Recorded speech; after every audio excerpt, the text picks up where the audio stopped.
On va voir comment on réalise une soudure entre un composant et un circuit imprimé, parce que c'est ce qu'on va avoir besoin de faire pour les cartes capteurs et les cartes moteurs. Alors on a l'habitude de parler de soudure, c'est un abus de langage. Dans les faits, il s'agit plutôt d'une brasure, puisqu'on va amener un matériau supplémentaire pour assurer la connexion entre les deux éléments.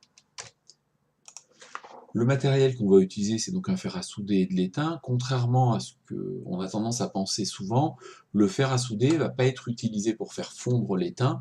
Le fer à souder va être utilisé pour faire monter en température la pâte et la pastille sur laquelle on veut réaliser la connexion avec la pâte, pour permettre à l'étain de fondre sur la pâte et la pastille.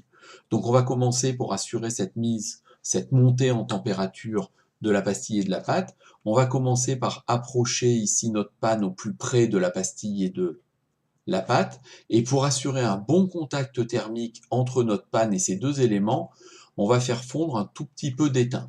Dès que l'étain sera en contact avec la pâte et la pastille, en quelques dixièmes de seconde, ces deux éléments vont monter en température, et à ce moment-là, on verra l'étain qui a tendance à s'étaler sur la pastille et sur la pâte. À ce moment-là, on pourra en ajouter, plus ou moins, ça c'est selon le type de soudure et la taille de la piste, enfin de la pastille et de la pâte, on en mettra plus ou moins, et quand on estime qu'il y en a assez, eh bien on retirera de façon quasi simultanée plutôt l'étain un petit peu avant la panne du fer à souder, pour éviter que ce dernier reste collé, je dirais, à la soudure.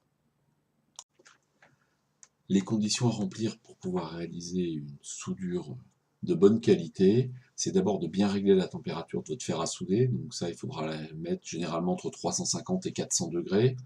Avoir toujours une panne de fer à souder parfaitement propre, on le voit, elle doit être bien brillante. D'accord, donc pour ça, soit vous utiliserez une éponge humide pour la nettoyer, soit de la paille de fer, et avoir de bons appuis pour éviter de trembler.